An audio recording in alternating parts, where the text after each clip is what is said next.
Bom dia! Tá começando mais um episódio da Law Letter, seu podcast jurídico direto, prático e sem juridiquês. Eu sou o Victor. E eu sou a Laísa. Muito bom dia, mais uma semana começando.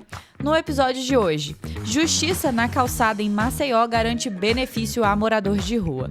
E a Polícia Federal mira Nelson Williams em investigação de repasses ligados ao INSS. Tem ainda Bolsonaro, que cogita levar sua condenação à Corte Interamericana. E o STF decidiu que a Justiça pode revisar decisões de cotas em concursos públicos. E no domingo a gente teve prisão do careca do INSS em fraude bilionária, auxílio emergencial usado em doação eleitoral, acordo trabalhista anulado no TST e TJSP negando indenização em caso de HPV. E para fechar, uma reviravolta. Denúncia pode reabrir o caso Isabela Nardoni depois de 17 anos. Enfim, vamos fazer uma grande recapitulação de tudo que movimentou o mundo jurídico nesse final de semana entre sábado e domingo. Então, pega o seu café, coloque o fone e bora pro episódio de hoje. Vamos começar com o que aconteceu no sábado, e nada de toga e carpete aqui, viu? Uma audiência aconteceu na calçada em Maceió. O juiz federal foi até Amarildo, ex-vigilante de 57 anos em situação de rua, para dar andamento ao pedido de benefício de prestação continuada, o BPC. Amarildo perdeu a mobilidade por causa de uma doença na perna e não tinha como chegar ao fórum. A audiência contou com a presença do INSS e foi realizada ali mesmo, do lado de fora, com base em resolução do CNJ que autoriza o atendimento fora do fórum em situações urgentes. Foi um gesto bem simples, mas que mostra muito. A justiça não precisa estar distante das pessoas. Atender onde o cidadão está é uma demonstração de respeito, empatia e compromisso com a dignidade humana. E bora com o direito penal. A Polícia Federal pediu a prisão preventiva do advogado Nelson Williams, suspeito de repassar 28 milhões ao empresário investigado por fraudes em descontos do INSS. O STF negou a prisão, mas autorizou 13 mandatos de busca e apreensão. A investigação também envolve o empresário Maurício Camisotti, um lobista, e a associação Ambec. A defesa alega que os valores seriam parte da compra de um terreno sem relação ilícita. Por enquanto, a medida tem caráter investigativo, não significa culpa, mas abre espaço para aprofundar apurações sobre o esquema. Bora falar de direito penal e constitucional. Depois da condenação do STF, a defesa de Jair Bolsonaro estuda recorrer à Corte Interamericana de Direitos Humanos, na Costa Rica, alegando violações de direitos políticos. Mas antes, o caso ele precisa passar pela Comissão Interamericana, porta de entrada obrigatória nesse tipo de processo. O cenário não é simples. A comissão enfrenta pressões externas, sobretudo dos Estados Unidos, que chegaram a suspender o financiamento no governo Trump. Só retomaram depois de mudanças na pauta de identidade. Não seria a primeira vez que a corte entra em cena em casos brasileiros. Lá em 2016, Lula também acionou o órgão, num processo que durou 5 anos. Agora, Bolsonaro segue trilha parecida, mas em meio a um ambiente político muito mais turbulento. Agora resta ver se a jurisprudência vai falar mais alto do que o jogo geopolítico e até onde esse caminho pode alterar os efeitos da condenação no Brasil.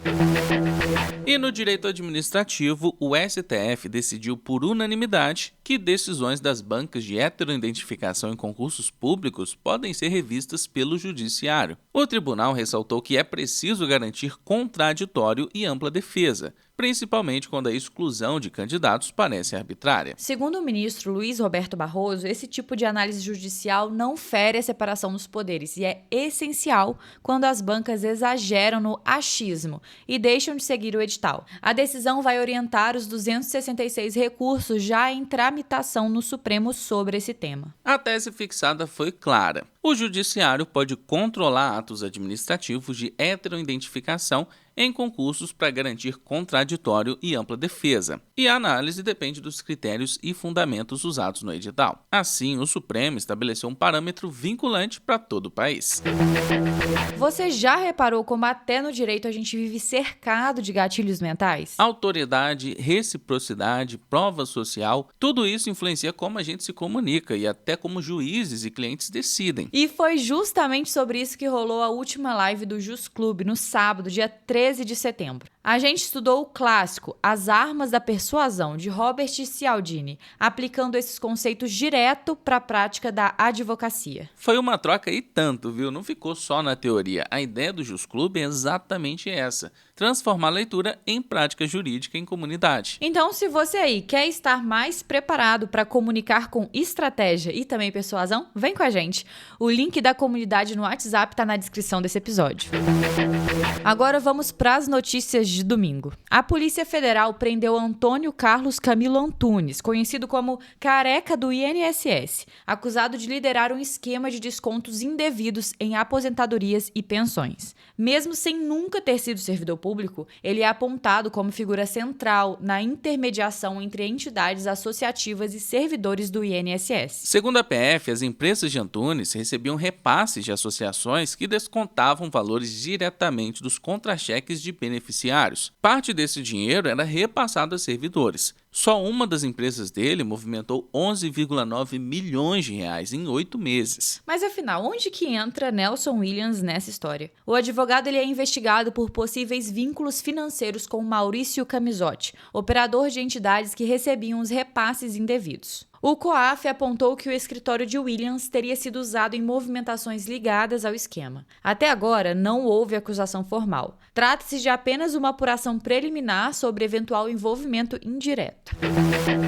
A sexta turma do STJ determinou a retomada de uma ação penal contra um homem que recebeu auxílio emergencial e, ao mesmo tempo, fez doação para a campanha eleitoral. Para o Ministério Público Federal, essa conduta pode configurar estelionato, previsto no artigo 171, parágrafo 3º do Código Penal, já que envolve uso indevido de verba de assistência social. E antes disso, o TRF1 havia trancado o processo, entendendo que não havia prejuízo direto aos cofres públicos. Mas o STJ reformou a decisão e deixou bem claro: a partir do momento em que alguém declara precisar de auxílio para o básico da subsistência e, ao mesmo tempo, tem recursos para doar em eleição, existe suspeita de fraude que merece ser investigada. Com a decisão, o caso volta a tramitar normalmente para apuração de responsabilidade penal e eventual condenação. O recado é direto: benefícios assistenciais têm caráter emergencial e devem ser usados para subsistência, não para financiar campanhas.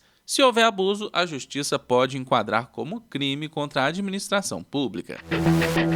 A sétima turma do TST anulou um acordo extrajudicial firmado por uma cuidadora de idosos que havia sido dispensada e assinou quitação total sem a presença de advogado. O valor envolvido nesse caso era de R$ 7,9 mil, mas, segundo os ministros, o problema está na forma do negócio jurídico. A decisão destacou que o artigo 855b da CLT é claro: acordos fora da justiça só têm validade quando ambas as partes estão representadas por advogados. A regra busca garantir equilíbrio, já que o trabalhador, em regra, está em posição de vulnerabilidade. Mesmo sem a própria trabalhadora questionar a validade do documento, o TST lembrou que cabe ao juiz analisar se os requisitos legais foram cumpridos. O resultado? O acordo foi invalidado e o processo volta para a vara de origem, onde a disputa ainda vai continuar rendendo desdobramentos. E bora de direito civil. O Tribunal de Justiça de São Paulo analisou um caso delicado. Uma mulher, após mais de 20 anos de união marcada por algumas traições perdoadas, precisou retirar o útero em razão de complicações do HPV. Ela processou o ex-companheiro, alegando que ele seria o responsável pela transmissão do vírus. A segunda Câmara de Direito Privado, no entanto, rejeitou o pedido por unanimidade. Para o relator, não há nexo causal claro que ligue diretamente o ex à transmissão, já que o HPV pode ser adquirido de diversas formas. Sem essa comprovação, não se pode impor responsabilidade civil. O colegiado também frisou que a traição, ainda que moralmente reprovável, não configura por si só um ato indenizável no direito civil. O resultado confirma a necessidade de prova objetiva de culpa e nexo causal em ações indenizatórias desse tipo.